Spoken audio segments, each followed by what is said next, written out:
I'm back. December 12, Friday. 12-12, Friday. So, quick vlog dahil si Beatrice ay may pasok pa daw siya tomorrow. Hi! Hi. Number 1, parang one for the day, Usier. Siya ay may 1.13. Sumigo na sa bio kay Iron something, ano.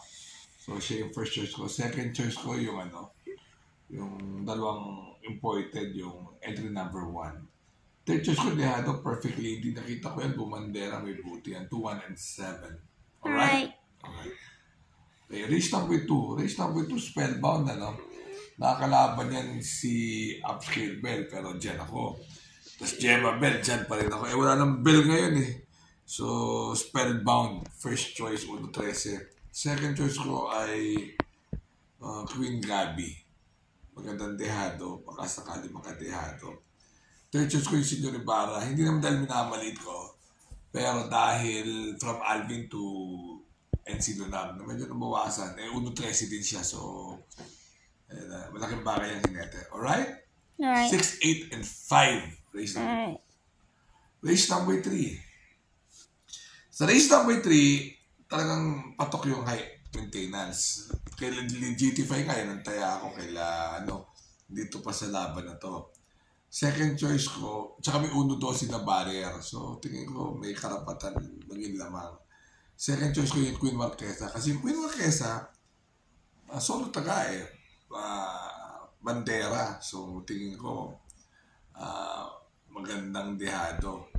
Pero kasi baka hindi habulin kagad. So, siya yung pwede manalo. Third choice ko si Class na magandang Dehado. 4, 3, and 6. Alright. Alright. Race number 4. Dito medyo Dehado ako sa race number 4. Ano ko? Entry number 6, Beyond Compare. First choice. Second choice ko yung Queen Bell. Mga Dehado ko kunin ko dito. Third choice ko yung couple entry number 5. 6, 3, and 5. Alright. Alright. Race number 5. Race number 5, parang lamang sa gamer winner dahil Tagulaw. Pero yung ang galing kasi talaga rin ng Doña Patsy ng mga huli. Pero kung maglulutsahan sila, baka si Paris with bronze ang makachamba. 3, 4, and 7. Alright? Alright. Bukas baka nandiyan na si Michael. Hindi natin alam. Ito, si Gintong Hari. Favorite ko to kasi napaka-buti sa akin ni Boss Ivan. Pero, magaling din yung panalo ng Domsat 7. Baka 4, 3, and 6 ako dito.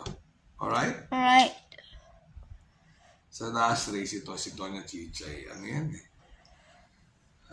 Ginawa na story ng mga may-ari nung nakaraan yung napapabibo masyado yan. Alam naman na kaya ganun lang ang panalo kasi sinadya niya para plus 5 points lang para di siya tumaas. Gusto talaga manggulang lang.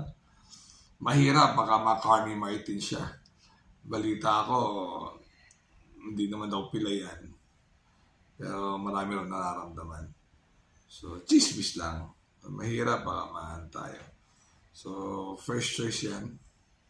Second choice ko si Levitating. Third choice ko si Cristiano, baka mamuro bigla si Bosen! Ilaban, makita ni Chicha ang kanyang magbabaptize sa kanya para maging Kristiyano sila. Para di sila magsinungaling. 2, 9, and 7! Alright. Alright? So, remember to be good because God is good all the time. See you guys. Bye-bye.